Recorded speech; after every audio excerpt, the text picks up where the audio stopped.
ନୀଳାଦ୍ରି ବିଜେ ଦିନ ପହଣ୍ଡି ବେଳେ ଘଟିଥିଲା ଏକ ଚମତ୍କାର ଘଟଣା। ରଥଯାତ୍ରାର ଶେଷ ଦିନରେ କାଳିଆ ଠାକୁରଙ୍କ ଚମତ୍କାର ଆଶ୍ଚର୍ଯ୍ୟ କରିଥିଲା ଜଣେ ଫରେନ୍ କ୍ୟାମେରାମ୍ୟାନଙ୍କୁ। ନବଦିନାତ୍ମକ ଯାତ୍ରା ସାରି ଯେତେବେଳେ ମହାପ୍ରଭୁ ନୀଳକନ୍ଦରକୁ ଯିବା ପାଇଁ ପ୍ରସ୍ତୁତ ହେଉଥିଲେ, ସେହି ସମୟର ଦୃଶ୍ୟକୁ ସେଠାରେ ଥିବା ଅନେକ ଭକ୍ତ ନିଜ ନିଜ କ୍ୟାମେରାରେ ଫୋନରେ ରେକର୍ଡ କରି ନେଉଥିଲେ। କାରଣ 2024ର ନୀଳାଦ୍ରି ବିଜେ ସମୟରେ କାଳିଆ ସାଆନ୍ତଙ୍କ ମୁଖମଣ୍ଡଳ ଓ ସର୍ବାଙ୍ଗ ଶରୀରରୁ ଏକ ଦିବ୍ୟ ଚମକ ଦେଖିବାକୁ ମିଳିଥିଲା।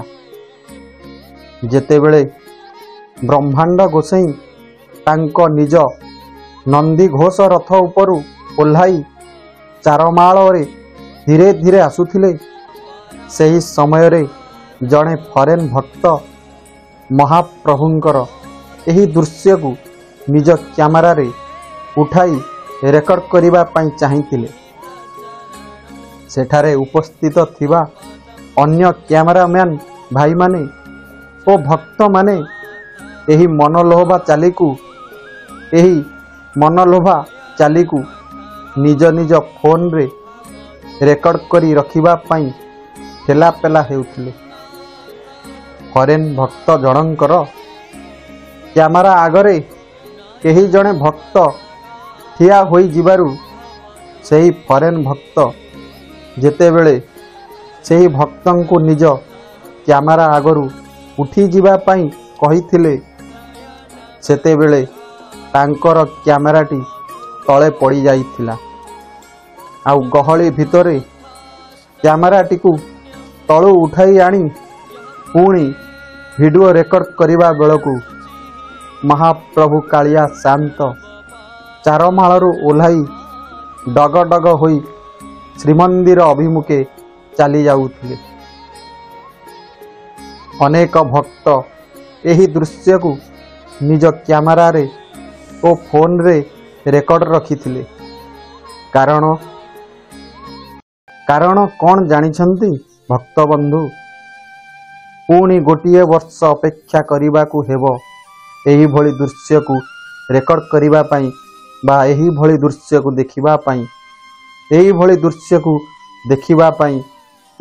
ଦୃଶ୍ୟକୁ ରେକର୍ଡ କରିବା ପାଇଁ। ସେତେ ଦିନ କିଏ ଥିବ ଆଉ କିଏ ନଥିବ, କହି ହେବ ନାହିଁ କିଏ ଥିବ କିଏ ନଥିବ। କାଳିଆର ଏହି ଅପୂର୍ବ ଦୃଶ୍ୟକୁ ସେଠାରେ ଥିବା ଭକ୍ତମାନେ ମୋବାଇଲରେ ରେକର୍ଡ କରି ରଖୁଥାନ୍ତି। କିନ୍ତୁ ସୁଦୂର ଫରେନ୍ରୁ ଆସିଥିବା ଭକ୍ତଟି ନିରାଶ ହୋଇଗଲେ ଏଭଳି ଦୃଶ୍ୟକୁ ନିଜ କ୍ୟାମେରାରେ ରେକର୍ଡ କରିବା ପାଇଁ। ମନ ତାଙ୍କର ଦୁଃଖରେ ଭାଙ୍ଗି ପଡ଼ିଲା। ସାମାନ୍ୟ ଟିକେ ଭୁଲ ଯୋଗୁଁ କ୍ୟାମେରାଟି ହାତରୁ ପଡ଼ିଗଲା।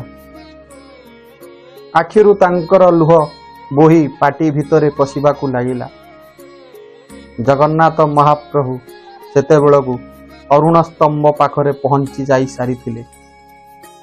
ଏପଟେ ଫରେନ୍ ଭକ୍ତଟି ଦୁଃଖରେ କାନ୍ଦୁଥାଏ।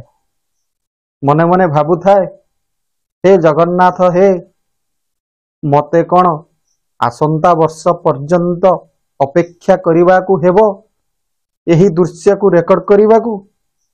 ଆପଣଙ୍କର ଚାରମାଳରେ ସେହି ଚାଲିକୁ ରେକର୍ଡ କରିବାକୁ ମୋତେ କ'ଣ ପୁଣି ବର୍ଷେ ଅପେକ୍ଷା କରିବାକୁ ପଡ଼ିବ?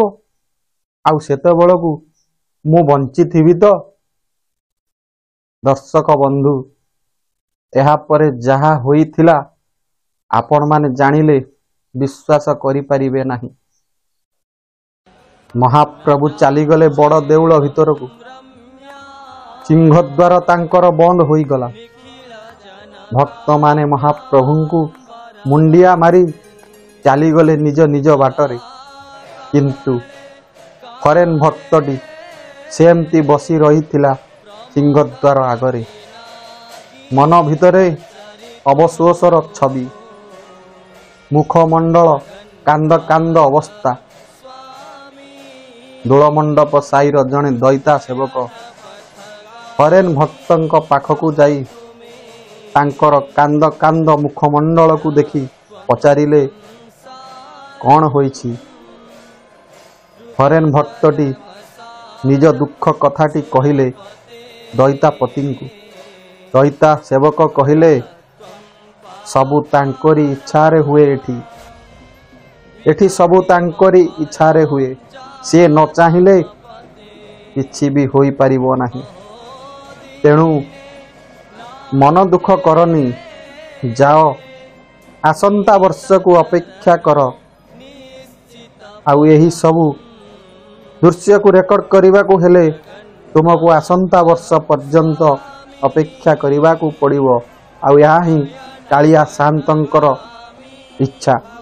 ଏହା କହି ହରେନ ଭକ୍ତଟିକୁ ଉଠାଇ ତାଙ୍କ କ୍ୟାମେରାଟିକୁ ଦେଖିବା ପାଇଁ ଯେତେବେଳେ ଖୋଲନ୍ତି, ପ୍ରଥମରୁ ମହାପ୍ରଭୁଙ୍କର ଚାରମାଳରେ ଧୀରେ ଧୀରେ ଆସିବାର ସେହି ଦୃଶ୍ୟ ତାଙ୍କ କ୍ୟାମେରାରେ କଏଦ ହୋଇ ସାରିଥିଲା।